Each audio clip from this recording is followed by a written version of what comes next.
覺得我嘅弱點係 paper one 佢係 reading，因為會有啲字唔識啦，成篇文點解，然之後唔係好知啲問題上我答啲咩，我自己生字唔夠啦，同埋自己睇上下文嘅理解唔好啦。綜合以上同學仔嘅反應，有超過82.6% 嘅同學仔覺得 reading 卷咧係最困難，好多時候佢睇唔明啲心字。其次咧就有56.5% 嘅同學仔佢哋覺得好難去理解題目，想問啲乜嘢。而第三位咧就有52.2%嘅同學仔咧，佢哋其實就唔係好理解文章㗎。而更深入了解咧，有接近70%嘅同學仔佢哋會覺得好難嘅題型咧就係解釋題啦，即係例如有啲 explain 啊、why 啊呢啲題型咧其實係最難處理㗎。而大部分同學咧一見到長問答咧 why 啦、what does the writer suggest 啦、imply、explain 就發現咧其實係冇得抄，佢哋就唔知道點做啦。作者嘅態度題咧，即係譬如嗰啲 irony 啦、sarcastic 啦，其實係咩意思咧？其實好多同學都唔係好明嘅。而到最後咧，其實最頭痛嘅就係啲填充題、啲 summary close 啦，因為好多時候填充題咧唔單止係對考文章嘅理解啦，最困難咧其實都係考埋文法，要轉詞性啊、改 tenses 等等嘅。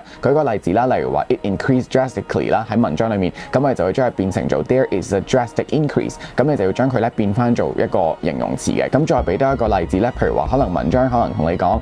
Amy loves to eat fish and other marine creatures， 咁跟住 Amy enjoys 啲乜嘢咧？咁你唔可以就咁去抄個字啦，因為當你抄嘅時候，咁究竟係抄邊一個名詞咧？出邊好多人就話求其抄前面後邊，咁其實呢度會涉及咗好多個名詞嘅喎 ，fish 啦、marine 嘅 creatures 咧，其實全部都唔啱嘅。咁你就要歸納翻個重點，例子抽住題，其實就係 seafood 啦，係一啲最簡單嘅小學雞嘅字啦。而呢一條嘅題目咧，當時候全港咧只有少過20%嘅同學仔咧可以正確咁樣答得到嘅喎。以上幾個例子咧就證明咗其實 reading 卷咧係有好多位其實可以有技巧咁樣去累積翻嚟㗎。而嚟緊咧，我會繼續去針對性咁教大家4份卷唔同嘅死亡嘅位同埋應對方法。記得繼續留意我嘅 IG 同埋 YouTube channel 啦，到時見。